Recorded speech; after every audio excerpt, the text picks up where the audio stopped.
Welcome back. Okay, this video is about the afterlife, and I'm reading out of my Book of Shadows.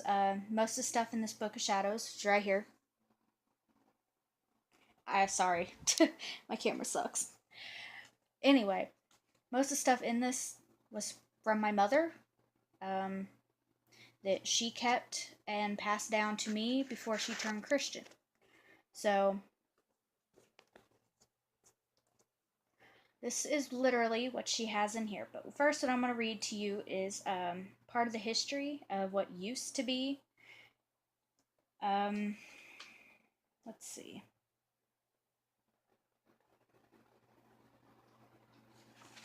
Sorry, wrong page. Says, I'm going to start right here. It says, for man and woman had developed a belief in life after death. This is evidence from the burial customs of the period. Gravicians or something like that, 2200 to 1800 BCE, were innovators. They would bury their deceased with full clothing and ornaments and would sprinkle them with red ore or iron peroxide to give back the appearance of life. Frequently, family members would be buried beneath the hearth so that they might remain close to the family. A man would be buried with his weapons and perhaps even his dog, all that he might need in the afterlife. It is not difficult to see how a belief in a life after death came about. At the root of it were dreams. To quote from Witchcraft from the Inside, written by Buckland, 1975, and I own no rights to this, by the way. When man slept, he was, to his family and friends, like one of the dead. True, in sleep he occasionally moved, and he breathed, but otherwise he was lifeless. Yet when he awoke, he could tell of having been out hunting in the forest. He could tell of having met and talked with friends who really were dead. The others to whom he spoke could believe him, for they too had experienced such dreams. They knew he had not actually set foot outside the cave, but at the same time they knew he was not lying. It seemed that the world of sleep was as the material world. There were trees and mountains, animals and people, even the dead were there, seemingly unchanged many years after death. In this other world, then, man must need the same needs he needed in this world. So, that's basically what he wrote in his book. Makes perfect sense, doesn't it? So with the development of different rituals for fertility, for success in the hunt, for seasonal needs, there necessarily developed a priesthood, a select few more able to bring results when directing the rituals. In some areas of Europe, though probably not as generally widespread as Murray indicated. I don't know who Murray is. Didn't quite get around to looking him up.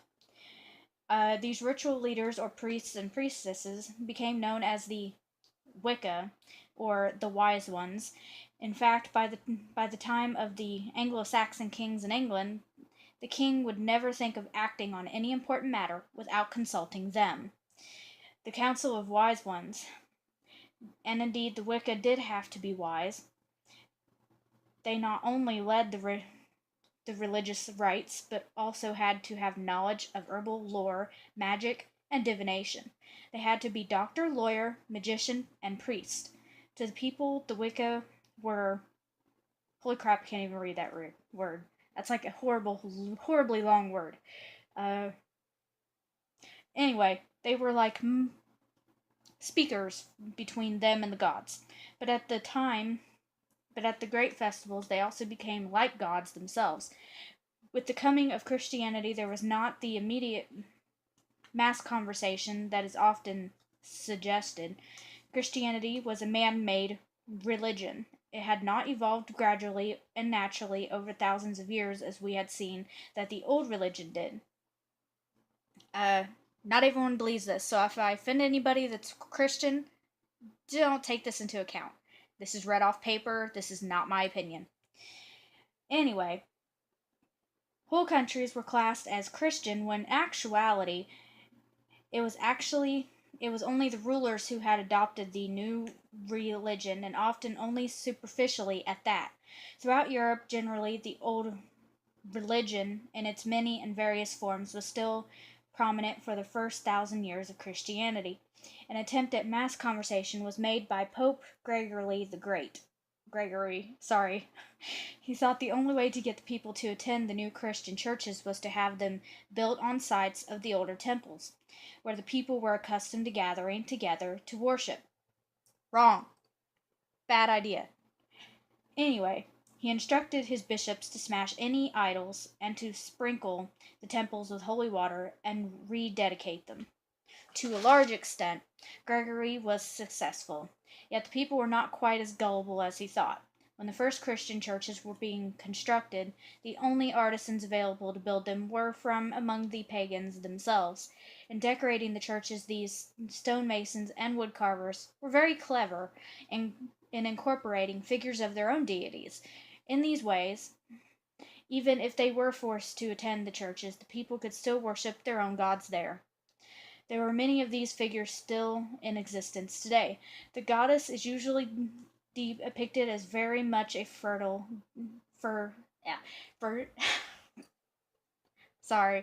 fertility deity with legs spread wide and with greatly enlarged genitalia. Such figures were usually referred to as, holy crap, Sheila Nagigs or something like that. The god is shown as a horned god surrounded by foliage, known as foliate masks, and also sometimes referred to as Jack of the Green or Robin of the Woods. Incidentally, these carvings of the old god should not be confused with gargoyles. The latter are the hideous faces and figures carved on the four corners of church towers to frighten away demons. In those early days, when Christianity was slowly growing in strength, the old religion, the Wiccans and other pagans, was one of its rivals. It is only natural to want to get rid of a rival, and the church pulled no punches to do just that. It has frequently been said that the gods of an old religion become the devils of a new. This was certainly the case here. The god of the old religion was a horned god, so apparently so was the Christian devil. Obviously, then, reasoned the church, the pagans were devil worshippers. This type of reasoning is used by the church even today. Missionaries were particularly prone to label all primitive tribes upon whom they stumbled as devil worshippers, just because the tribe worshipped a god or gods other than the Christian one. It would not matter that the people were good, happy, often morally and ethically better living than the vast majority of Christians. They had to be converted. The charge of devil worship. Oh my god, I can't even say it. So often leveled as witches is ridiculous. The devil is a purely Christian invention, there being no mention of him as such before the New Testament.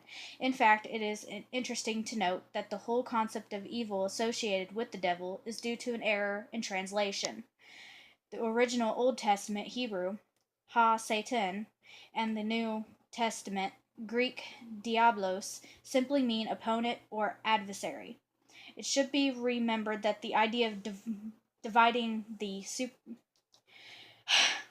Sorry, I have a slight speech impediment, so when I read out loud, it kind of gets jarbled. Anyway, dividing the supreme power into two, good and evil, is the idea of an advanced and complex civilization. The old gods, through their gradual development, were very much human in that they would have their good side and their bad side. It was the idea of an all good, all loving deity which necessitated an an antagonist. In simple language, you can only have the color white if there is an opposite color, as in black, to which you can compare it. This view of an all good God was developed by Zoroaster, or something like that, in Persia. That's why I can't say it. 7th century BCE. The idea later spread westward and was picked up in Mithraism, still can't say it, and later in Christianity. As Christianity gradually grew in strength, so the old religion was slowly pushed until about the time of the Reformation. It only existed in the outlying country districts. This is ridiculous. I don't see why my mother kept these. Anyway, non-Christians at the time became known as pagans and heathens. Pagan comes from the Latin pagani and simply means people who live in the country. The word heathen means no one who dwells on the heath. So the terms were appropriate for non-Christians at the time, but they bore no connections of evil, and their use today in derogatory sense is quite incorrect. As the centuries passed, the smear campaign against non-Christians continued. What the Wiccans did was was reversed and used against them. They did magic to promote fertility and increase the crops. The church claimed that they made women cattle barren and blight the crops. No one apparently stopped to think that if the witches really did what they were accused of, they would suffer equally themselves. After all, they too had to eat to live. An old ritual act for fertility was for the villagers to go to the fields in the light of the full moon and to dance around the field astride pitchforks, poles, and broomsticks, riding them like hobby horses. They would leap high in the air as they danced to show the crops how high to grow, a harmless enough form of sympathetic magic. But the church claimed that not only that they were working against the crops, but that they actually flew through the air on their poles. Surely the work of the devil. Ironic, isn't it? In 1484, Pope Innocent the I don't know what number that is. I can't read that. Sorry. Produced his bull against witches. 2 years later, two infamous German monks, Heinrich and Heinrich something, yeah, and Jacob Sprenger, produced their incredible concoction of anti-witchery, the Malice Malf the Witch Hammer. Just the Witch Hammer. Okay? Look it up yourselves. Sorry. I can't speak German. Forgive me. In this book, definite instructions were given for the prosecution of witches. However, when the book was submitted to the theological facility of the University of Cologne, the appointed censor at the time, the majority of the professors refused to have anything to do with it. Kramer and Sprenger, nothing daunted, forged the abrogation of the whole faculty, a forgery that was not discovered until 1898. Gradually, the hysteria kindled by Kramer and Sprenger began to spread. It spread like fire, flashing up suddenly in unexpected places, spreading quickly across the whole of Europe. For nearly 300 years, the fires of these persecutions raged. Humankind had gone mad. The inhabitants of entire villages where one or two witches were suspected of living were put to death with the cry, "Destroy them all, the Lord will know his own." In 1586, the Archbishop of Treves decided that the local witches had caused the recent severe winter by dint of frequent torture. A confession was obtained, and 120 men and women were burned to death on his charge that they had interfered with the elements. Since fertility was of great importance, fertility of crops and beasts, there were certain sexual rites enacted by the Wicca. As followers of the nature religion, these sexual rites seem to have been given unnecessarily prominence by the Christian judges, who seemed to delight in prying into the most minute of details concerning them. The rites of the craft were joyous in essence. It was an extremely happy religion, and so was, in many ways, totally incomprehensible to the gloomy inquisitors and reformers who sought to suppress it. I don't know whether to keep reading to you. It's like 14 minutes in already. A rough estimate of the total number of people burned, hung, or tortured to death on the charge of witchcraft is 9 million. Obviously, not all of these followers All of these were followers of the old religion. This had been a wonderful opportunity for some to get rid of anyone against whom they bore a grudge. An excellent example of the way in which the hysteria developed and spread is found in the case of the so-called witches of Salem, Massachusetts. It is doubtful if any of the victims hung there were really there were really followers of the old religion, just possibly Bridget Bishop and Sarah Good were, but the others were nearly all pillars of the local church up until the time the hysterical children cried out on them. But what about Satanism? The witches were called worshippers of the devil. Was there any truth to this? No. Yet as many so yet as with many sorry again. Yet, as with so many of the charges, there was reason for the belief. The early church was extremely harsh on its people. It's not only governed the peasants' way of worship, but also their ways of life and love. Even between married couples, sexual intercourse was frowned upon. It was felt that there should be no joy from the act. It was permitted solely for procreation. Intercourse was illegal on Wednesdays, Fridays, and Sundays for 40 days before Christmas and a similar time before Easter, for 3 days prior to receiving communion, and from the time of conception to 40 days after giving birth. In other words, there was a grand total of approximately 2 months in the year when only it was possible to have sexual relations with your spouse, but without deriving pleasure from it, of course. It was no wonder that this, together with other harshness, led to a rebellion, albeit a clandestine one. The people, this time the Christians, finding that their lot was not bettered by praying to the so-called God of love, decided to pray to this opposite one instead. If God couldn't help them, perhaps the devil would. So Satanism came into being. A parody of Christianity, a mockery of it. It was a revolt against the harshness of the church. As it turned out, the devil did not help the poor peasant either, but at least he was showing his disdain for the authorities. He was going against the establishment. It did not take Mother Church long to find out about this. Satanism was anti-Christian. Witchcraft was also, in their eyes, anti-Christian. Ergo, witchcraft and Satanism were one and the same. In 1604, King James I passed the Witchcraft Act, but this was repealed in 1736. It was replaced by an act that stated that there was no such thing as witchcraft. Obviously, that's a wrong view. Don't believe it. And to pretend that to have occult powers was to face being charged with fraud. By the late 17th century, the surviving members of the craft had gone underground into hiding. For the next 300 years, to all appearances, witchcraft had died. But a religion which had lasted 20,000 years, in effect, did not die so easily. In small groups, surviving covens, ofttimes only of family members, the craft continued. In the oh my god, I quit. Anyway, in the literary field, Christianity had a heyday. Printing had been invented and developed during the persecutions, therefore anything published on the subject of witchcraft was written from the church's point of view.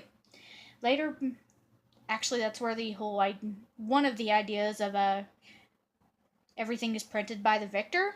Technically Christianity won, so they wrote books about it. Therefore, anything published on the subject of witchcraft was printed by them. Later books had only these early works to which to refer, so, not unnaturally, they were heavily biased against the old religion. In fact, it was not until 1921, when Dr. Margaret Alice Murray produced the witch cult in Western Europe, that anyone looked at the witchcraft with anything like an unbiased light. From studying the records of the trials of the Middle Ages, Murray, an eminent anthropologist and then professor of Egyptology at London University, picked up the clues that seemed to her to indicate that there was a definite organized pre-Christian religion behind all the hogwash of the Christian allegations, although her theories only proved a little far-fetched in some areas.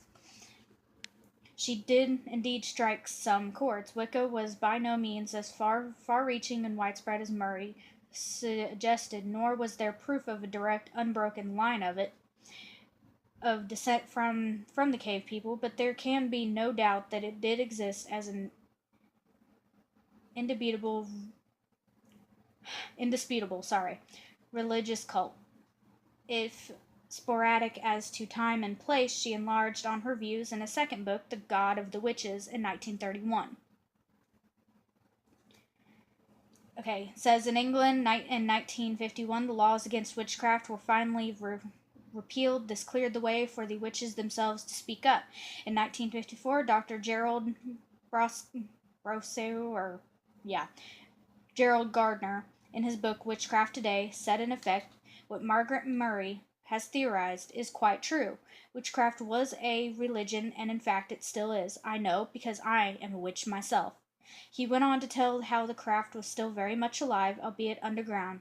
He was the first to give the witch's side of the story. At the time of his writing, it seemed to him that the craft was rapidly declining and perhaps only hanging on by a thread. He was greatly surprised when, as a result of the circulation of his books, he began to hear from many covens throughout Europe, all still happily practicing their beliefs, yet these surviving covens had learned their lesson. They did not wish to take the chance of coming out into the open. Who was to say the persecutions could not start again? For a while, Gerald Gardner was the single voice speaking for the craft. He claimed to have been initiated into an English coven near Christchurch just before the start of the Second World War. He was excited by what he found. He had spent a lifetime in the study of religio magic and now was a part of it. He wanted to rush out and tell everyone, but he was not allowed to. Finally, though, after much pleading, he was allowed to present some of the true witch beliefs and practices by weaving them into a novel, High Magic's Aid, published in 1949. It took 5 more years for him to persuade the coven to let him do the factual treatment, complementing Witchcraft Today. His third book was published in 1959, titled The Meaning of Witchcraft. From his lifetime study of religion and magic, Gardner felt that what he found as the remains of witchcraft was incomplete and in places inaccurate. For millennia, the old religion had been a purely oral tradition. It was not until the persecutions with the separating of the covens and the resultant loss of intercommunication that anything was put into writing. At that time,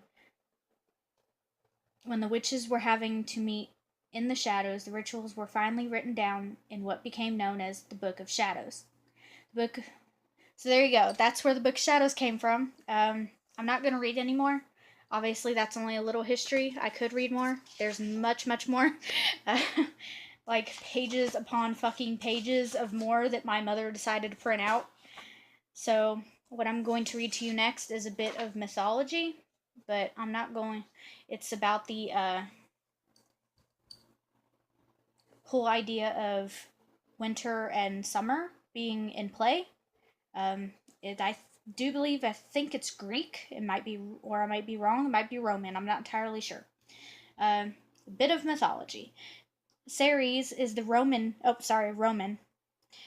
name for the Greek goddess Demeter.